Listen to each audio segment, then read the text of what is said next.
Every single day, the president is given a platform to come to the American people and lie.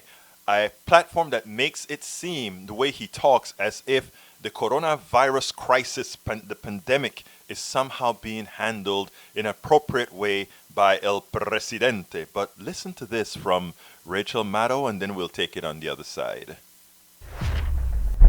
Because the White House has not tried to nationalize the supply chain for personal protective equipment even today, PPE and other critical medical supplies, U.S. companies that manufacture that kind of stuff, even this week, have been selling it overseas. People who've got it in warehouses in this country are exporting it because the federal government hasn't told them that's a bad idea or they shouldn't be doing it. Forbes reporting that on Monday alone, this week, 2 days ago, roughly 280 million masks in warehouses around the United States were purchased by foreign buyers to be sent out of this country because the federal government has not made arrangements to keep that material here for U.S. use. A FEMA spokesperson telling Politico.com that FEMA, quote, has not actively encouraged or discouraged U.S. companies from exporting such materials overseas. The Washington Post reporting that there are no signs that the Trump administration has made any effort to stop U.S. companies from exporting medical masks and other supplies so they could be used in U.S. hospitals instead. The New York Times now reporting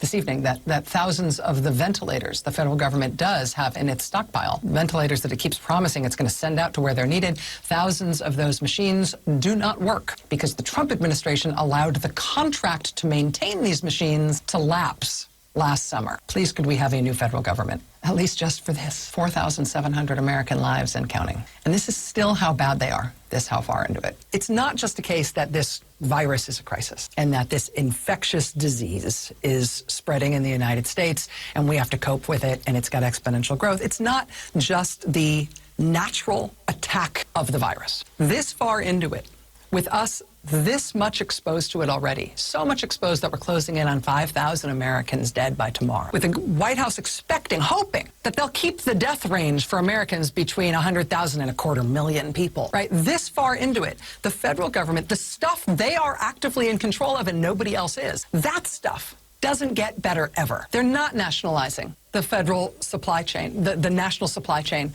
for protective equipment and for other medical supplies. Even when the military is volunteering things for civilian use, they're not even able to get it together to do that. They're not able to get it together to communicate truthful information as to what the federal government's supplies are and how many they have. And the stuff they've got, they have not been keeping in running order because they let the maintenance supply contracts lapse. And they're not getting any better, you guys. I mean, maybe today the Surgeon General just declared a national stay-at-home order. Maybe. But maybe that was kind of a mistake. Still, it sort of went into effect in a few states. The states basically continue to muddle on alone.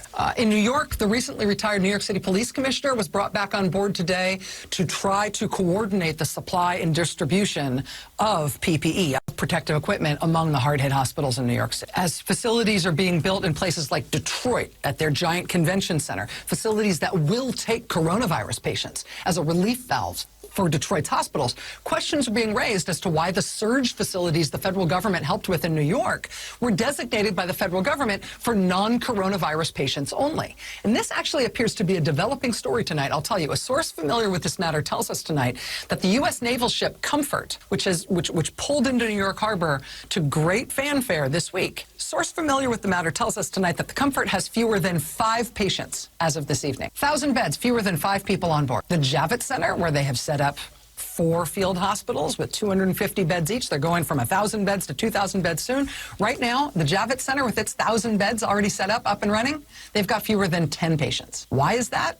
Well, tell me why the federal government has decided that neither of those facilities can have coronavirus patients. And then look at the number of coronavirus patients in New York City hospitals right now, and you start to get toward that math. Understand what is going on here, people. Understand what's going on here.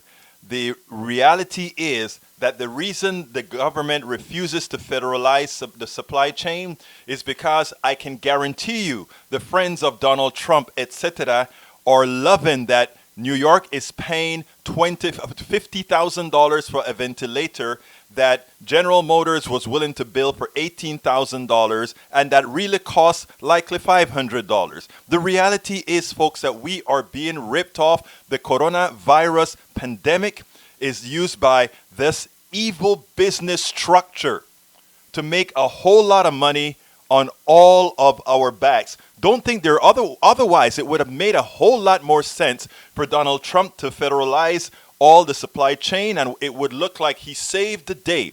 But that's not what they want. They want to maximize the amount of money they can make by having states bid the prices up, and then the federal government pays for some, the states pay for some. But guess what? The private sector makes a killing. I gave you some videos a few days ago that shows how they're really trying to prop up the private sector, claiming how great and magnanimous the private sector is. What they mean is, or these corporations are. No, these are corporations that are trying to profit off of this pandemic, just like they profit off of your illness. Why they don't want Medicare for all? Because they want to do what capitalism tells them, whatever the market will bear. And that is all the money you have, all the credit you can attain, and everything that you can steal.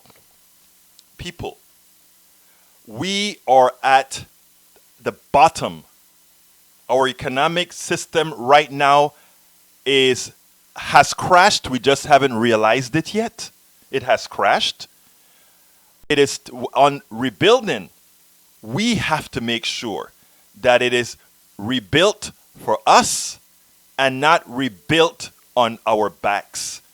All of these things are tied in together.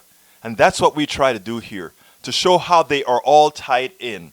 The supply chain is being bidded up to make a few people a whole lot of money.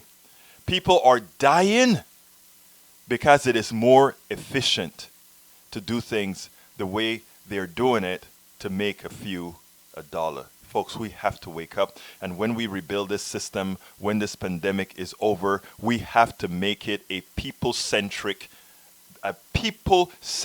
economy. Forget about what these presidential candidates are talking about, come to the center and all of that. That is not what's going to do it. What's going to do it is that we must have a solid social safety net, Medicare for all, child care. We must have these policies as a fabric of this new economy that we are going to build after the pandemic is over. I'm Egberto Willies, host of Politics Done Right, an independent news program. I post several news videos of interest every day. I ask you so kindly to subscribe to my channel, and please leave me some comments. Thank you very much.